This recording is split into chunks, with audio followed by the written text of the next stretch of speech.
Bienvenidos a Voices for Rights, Voces por los Derechos Humanos, el podcast donde compartimos las historias de quienes defienden derechos humanos en el mundo. Soy Mariana Romero y me acompaña Marco Antonio Ponce. Desde el Observatorio Venezolano de Conflictividad Social y el Centro para los Defensores y la Justicia, emprendemos un viaje para visibilizar los desafíos, los triunfos y el espíritu inquebrantable de quienes luchan por la justicia, la igualdad y el respeto a la dignidad humana.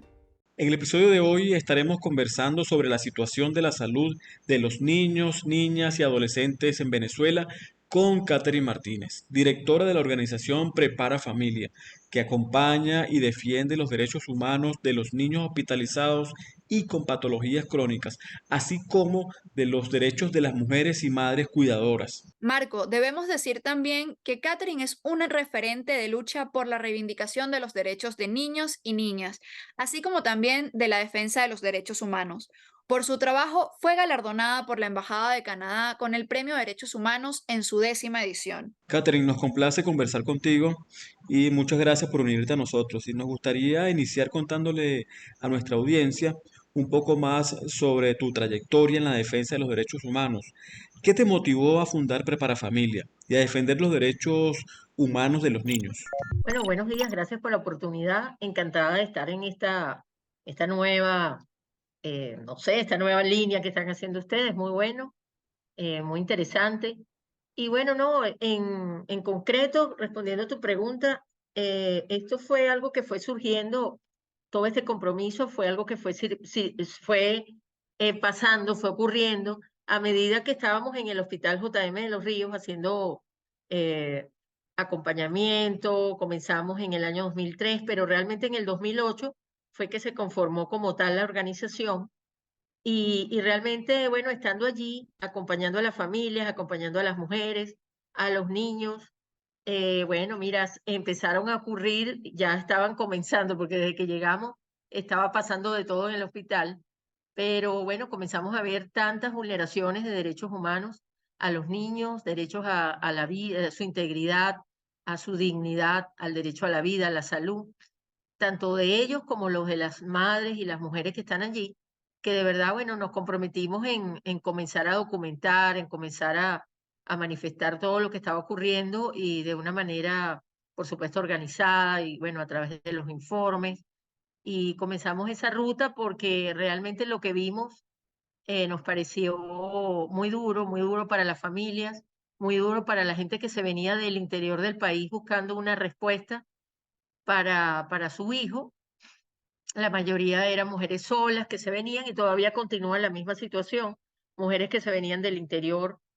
porque en esos lugares donde ellas viven, pues no conseguían la salud para sus hijos y bueno, se tenían que venir a Caracas a buscar una respuesta. Entonces, de alguna manera, viendo todas las vicisitudes, toda la situación tan adversa para ellas y para sus hijos, por supuesto había que responder no solamente acompañando y trabajando en el tema humanitario, sino también en el tema de derechos humanos, porque había que documentar todas las distintas vulneraciones que estaban ocurriendo. Entonces, bueno, por allí comenzamos este trabajo en específico, aunque antes nosotros, bueno, habíamos participado en una clínica jurídica cuando yo estudiaba derecho. Bueno, me habían pasado una serie de situaciones que creo que a la larga pues me llevaron a esta responsabilidad, vamos a decir así. Catherine, Marco, ese trabajo que realizan desde Prepara Familia para proteger el derecho a la salud de los niños y todo lo que vienen haciendo también con las mujeres y madres cuidadoras es muy importante. Considerando las dificultades que hay y la precariedad del sistema de salud venezolano, quisiéramos escuchar un audio de la madre de una paciente del JM de Los Ríos. También de sangre por lo menos hematología, BCG, PCR, orina, o sea, no hay ningún reactivo para los exámenes de sangre y de examen de heces y de orina, no hay los reactivos para hacer los exámenes. Cuando escuchamos este audio y las declaraciones de las madres, es difícil no preocuparnos y alarmarnos por esta situación tan grave y que realmente afecta a esa Venezuela profunda que está viviendo día a día los impactos de la emergencia humanitaria compleja. Y Catherine, es difícil no preocuparnos por la gravedad de esta situación. ¿Y podrías contar a nuestra audiencia sobre las principales afecciones del derecho a la salud y a la vida de los niños y de sus cuidadores, que también es muy importante. Sí, claro, imagínate. En primer lugar, la primera vulneración, vamos a decir así, es encontrarse con un hospital público, que no es cualquier hospital, porque es un centro de referencia nacional, que igual que las unidades pediátricas que también están en otras unidades y hospitales del país, pues no cumplen con las mínimas condiciones para recibir a los niños. Estamos hablando desde los servicios públicos con afectaciones graves, con el servicio de agua, con el servicio de luz eléctrica, que vivimos los venezolanos, pero cuando un niño o un adulto tiene una enfermedad crónica o tiene un padecimiento de salud y acude a una institución a buscar una respuesta, oye, lo mínimo es que debes tener un servicio público, imagínate con la salud que es tan delicada, un servicio, un sistema que debe funcionar como tal y debe prever el establecimiento de servicios públicos que sean una garantía para la población. Lo primero que la gente encuentra cuando llega a un hospital, por supuesto, es un problema grave con el tema de los servicios públicos, el tema estructural de conseguir vamos a decir así, un hospital que estructuralmente no les da la garantía que ellos requieren, porque desde conseguir el ascensor que funcione, imagínate cuando tú vienes con un niño con una discapacidad que presenta alguna enfermedad de estas que no puede caminar, entonces las madres hasta adolescentes tienen que subirse pues a la espalda para poder subir las escaleras porque normalmente los ascensores no funcionan. Eso es no solamente este centro de referencia nacional, sino esto es una situación que ocurre en todo el país. Lo que estamos haciendo realmente en el caso del hospital JM de los Ríos, José Manuel de los Ríos, es que realmente es una caja de resonancia de todo lo que está ocurriendo en todo el país, en todo el sistema de salud de los hospitales. Y cuando las personas llegan, adicionalmente de la parte de servicios públicos, de la parte estructural, porque por supuesto hay problemas con el tema de los accesos, problemas con las aguas negras, problemas graves para una estructura que debe mantener unos protocolos según la Organización Mundial de la Salud y cumplirlos. Y comienzan a ver ese tipo de afectaciones y cuando ya quieren solicitar una cita para que puedan recibir la consulta que requieren, se dan cuenta que es imposible porque no es imposible, pero les dan una cita que pueda durar 8 meses, 7 meses de espera, 10 meses, dependiendo del hospital. Y adicionalmente, si tienen una emergencia y son hospitalizados, bueno, se encuentran que no hay un suministro regular de medicamentos, de insumos, tienen que salir a ver cómo adquieren lo que les hace falta. Es más, el mismo hospital les proporciona una lista de todo lo que deben adquirir. Adicionalmente, no pueden acceder a los exámenes básicos que necesitan. Entonces tú ves a las madres cómo tienen que comenzar un calvario de clínica en clínica para poder ver de qué manera pueden costear estos exámenes. Comienzan a tocar puertas de fundaciones. No solamente son los exámenes, estamos hablando de los reactivos, por ejemplo, en los laboratorios básicos. Estamos hablando de los reactivos, por ejemplo, para que el Banco Municipal de Sangre pueda realizar una transfusión segura. Y bueno, tenemos la situación de que hasta la sangre, que imagínate, es un hemodiderivado fundamental en un tratamiento y en un acto quirúrgico, por ejemplo, bueno, presenta riesgos, es una sangre insegura porque no se poseen en los bancos municipales de sangre, no se comprende, no se tienen en el stock los reactivos que se necesitan, que se requieren para poder hacer unas transfusiones seguras. Entonces, bueno, vemos cómo los niños terminan también con enfermedades como hepatitis C, contaminándose pues de otras enfermedades porque no existe esta garantía. Entonces, así podemos ver también cómo el personal de enfermería, por ejemplo, debido a la situación que ha ocurrido en el país, la grave emergencia, porque esto es un impacto muy grande, el personal de enfermería pues ha migrado considerablemente. Estamos hablando de que solo en el JM estamos hablando de un 70%. Eso ha ocurrido en todos los hospitales del país.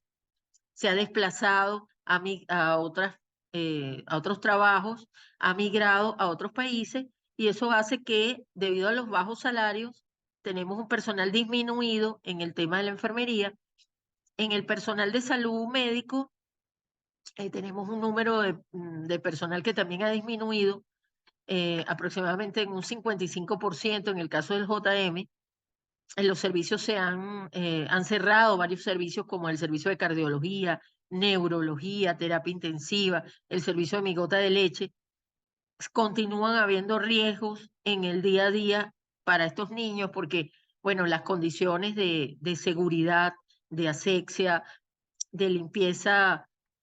perfecta que debería tener un hospital que en este caso, por ejemplo, es un centro de referencia nacional, un hospital tipo 6, de verdad que es muy delicado porque, bueno, hay muchos riesgos que viven estos niños, porque imagínate, ante esta lista que te estoy dando, que es mínima, de todas las afectaciones y las vulneraciones a su derecho a la vida y su derecho a la salud, esto es realmente muy duro y las mujeres se vienen con estos niños a cuestas, se vienen del interior del país y a ellas además hay que agregarle que el servicio de alimentación hospitalaria para sus hijos y para ella no está garantizado. En el caso de los niños, bueno, tienen una situación realmente de precariedad en la alimentación que reciben y a ellas no les dan ningún tipo de suministro de alimentación, cuando ellas, Catherine, tanto ellas como los niños, están bajo la tutela del Estado. Catherine, muy grave esto que nos comentas. Y tenemos que decir que esta crisis es consecuencia de la emergencia humanitaria compleja que continúa en Venezuela. Y como nos comentabas, la falta de respuesta oportuna y efectiva del Estado, sumado a la deficiencia de las políticas públicas, sigue generando violaciones a los derechos económicos, sociales y culturales, siendo los niños, niñas, adolescentes y las mujeres grupos afectados de forma diferenciada. Sí, doctora Romero, justamente por eso es que reivindicamos la importancia y el valor que tiene el trabajo de Prepara Familia, siendo una de las organizaciones que está a la vanguardia en el sentido del trabajo, el acompañamiento y la documentación de la situación de la salud y sobre todo de esta crisis que están atravesando los niños, niñas, adolescentes que están con estas afecciones, graves afecciones de salud. Catherine, ¿puedes compartir con nosotros cuáles han sido las principales exigencias que ustedes de la organización han realizado al Estado ¿Y venezolano? cuál ha sido la respuesta de las autoridades frente a estas denuncias y exigencias que han realizado? Bueno, fíjate, ante la gravedad de la situación que les estoy planteando, que por supuesto no ha ni siquiera mermado en todo este tiempo, sino que además se ha agravado, es lo que nosotros vemos en nuestro día a día, la situación de los niños, de las mujeres, esta carga diferenciada, lo que ha hecho es agravar pues toda esta situación. No vemos de parte del Estado ningún compromiso en voltear la mirada y cumplir con las políticas públicas en materia de salud, a las cuales está obligado por toda la normativa nacional e internacional. Y por esas razones, bueno, hemos insistido junto a SECODAP, introdujimos medidas cautelares que fueron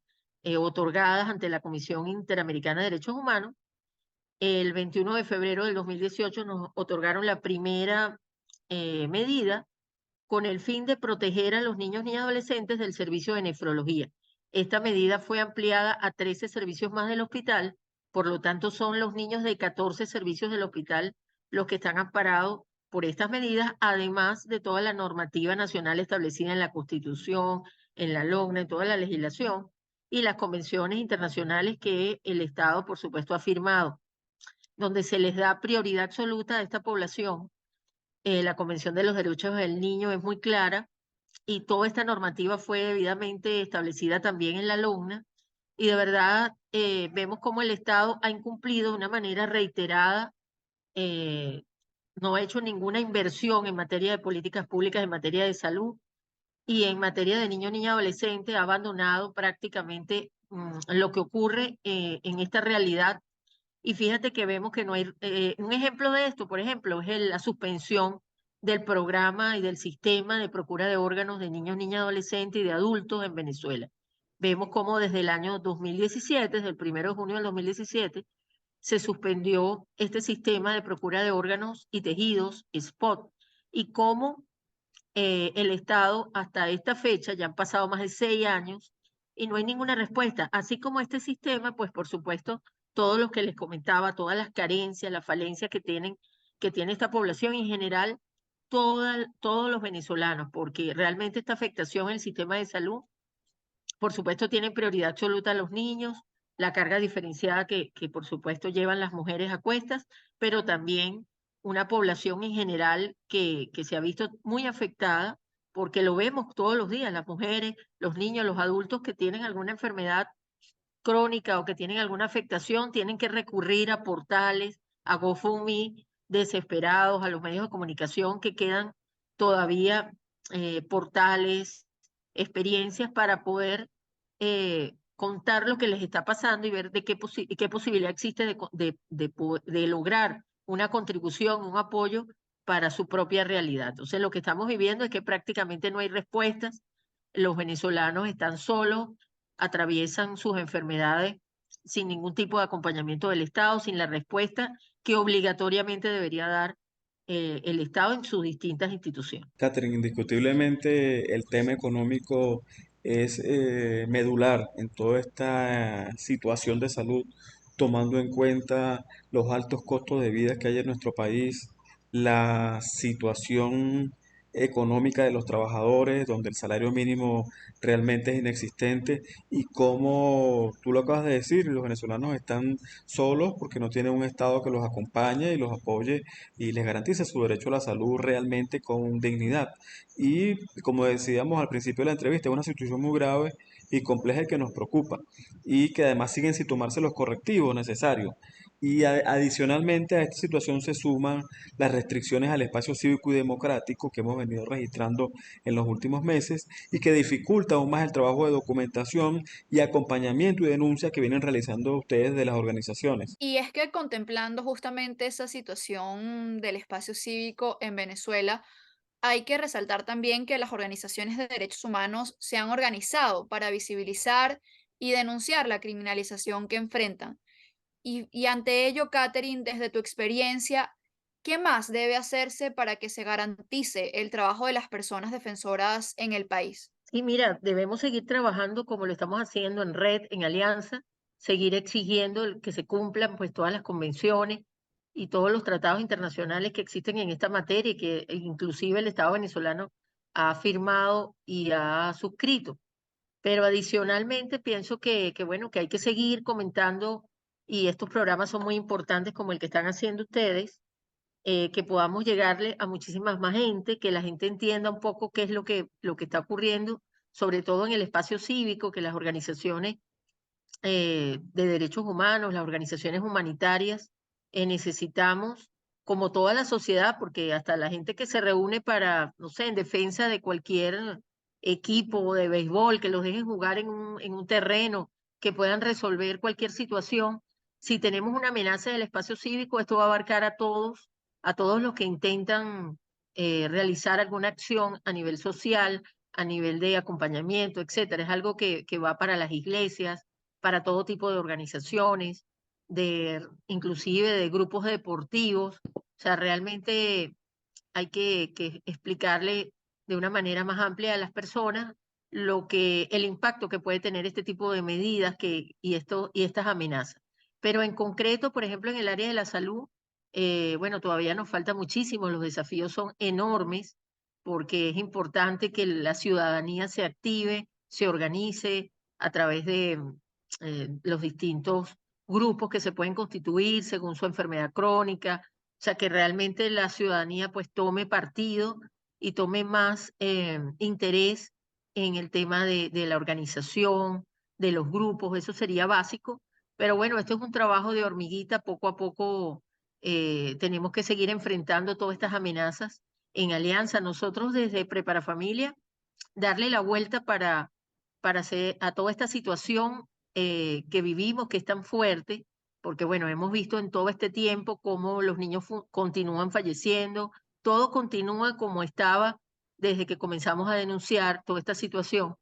Y bueno, por supuesto tenemos que acompañar, pero también tenemos que continuar con esperanza, celebrando la vida, celebrando los cumpleaños de los niñitos, las últimas quimios, buscando respuestas como tenemos a través de varios proyectos que estamos realizando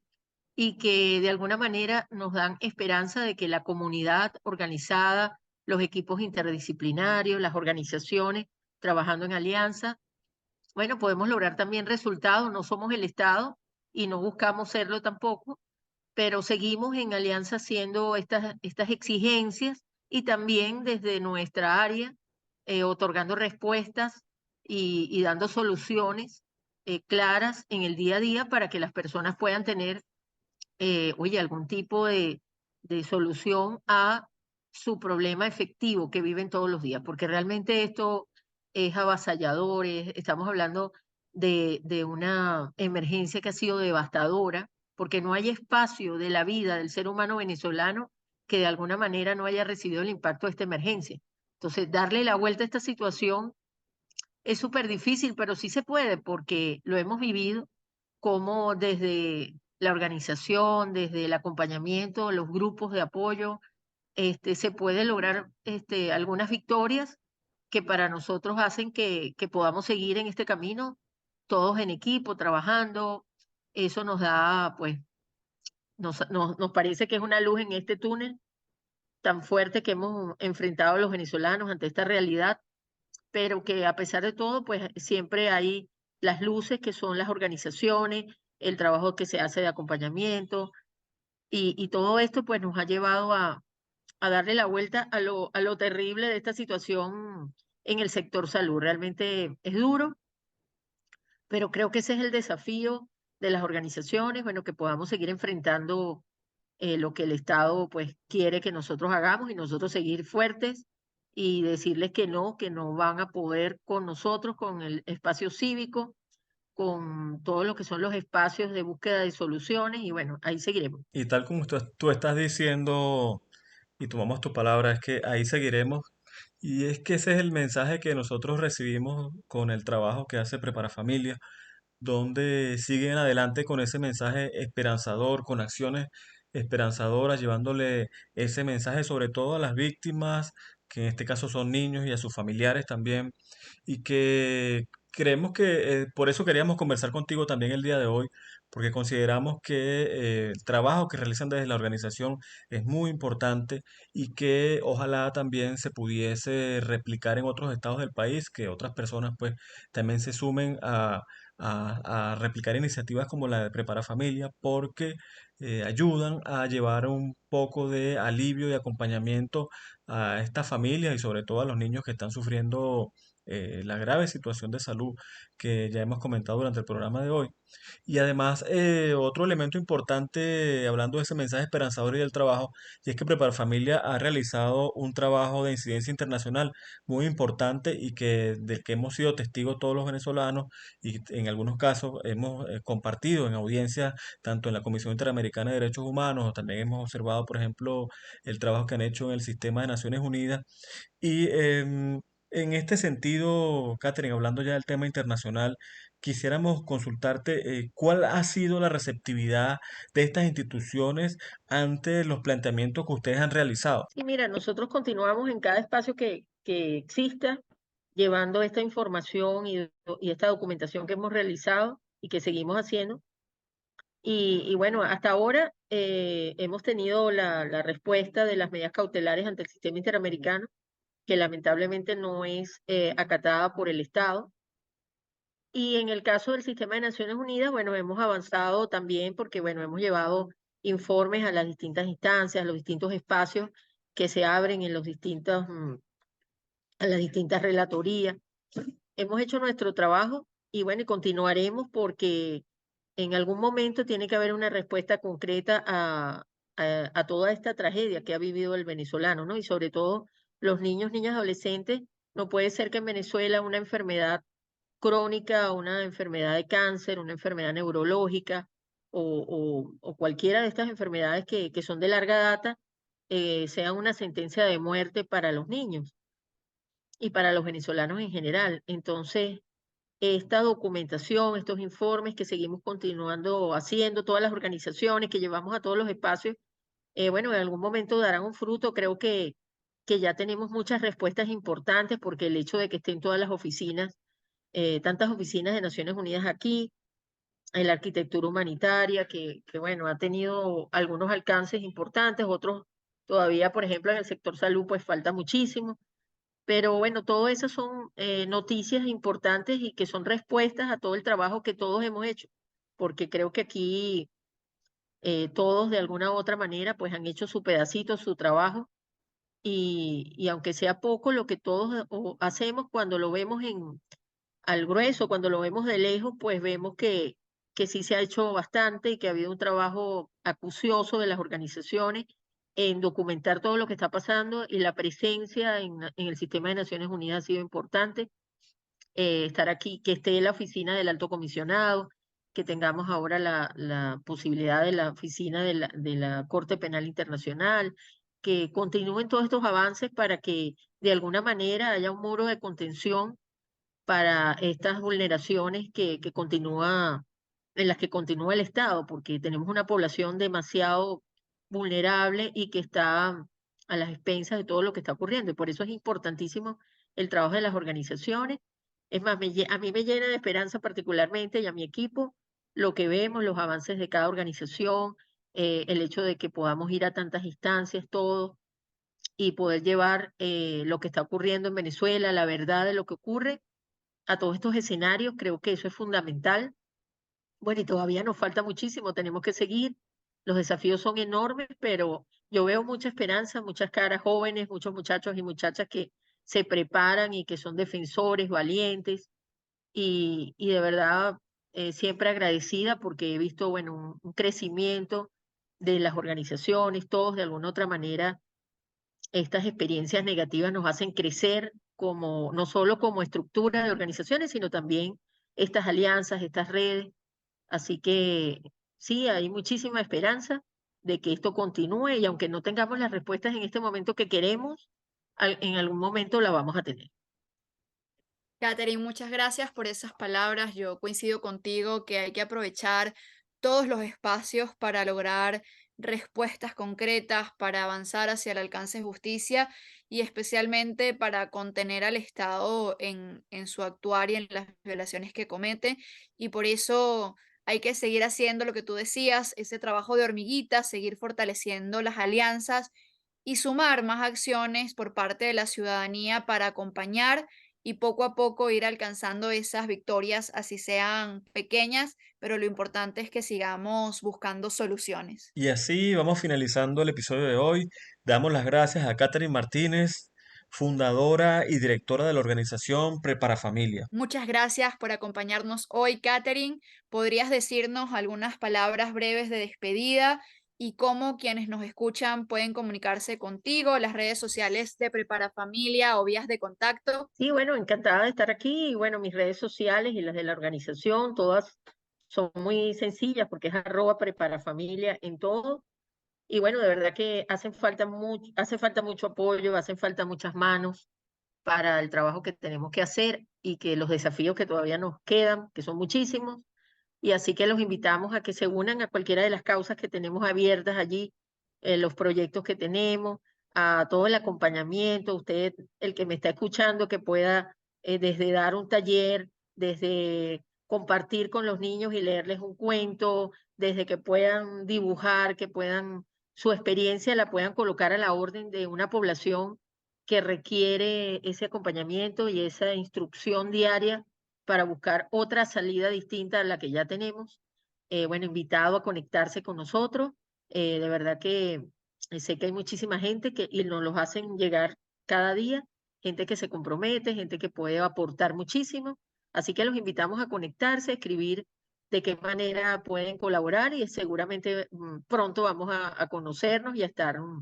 haciendo algo lindo con los muchachos. Y al concluir el episodio de hoy, extendemos un llamado a la acción a nuestros oyentes. Es hora de estar junto a quienes defienden, exigen y promueven los derechos humanos. Les invitamos a compartir este episodio utilizando las etiquetas Voices for Rights o Voces por los Derechos y únanse a nosotros por un futuro más brillante y justo. Desde el Observatorio Venezolano de Conflictividad Social y el Centro para los Defensores y la Justicia le damos las gracias por seguirnos en este episodio de Voices for Rights, Voces por los Derechos Humanos. Nos pueden seguir por nuestras redes sociales, @OSSocial y @defensoresddhh_. Y pueden escucharnos por Spotify, iVoox y YouTube Podcasts. Además, sumen sus voces a nuestra campaña con la etiqueta Tu Espacio Cívico. Y este podcast se realiza con el apoyo de la Embajada de la República Federal de Alemania en Venezuela. Recuerden, cada voz importa y juntos podemos hacer la diferencia.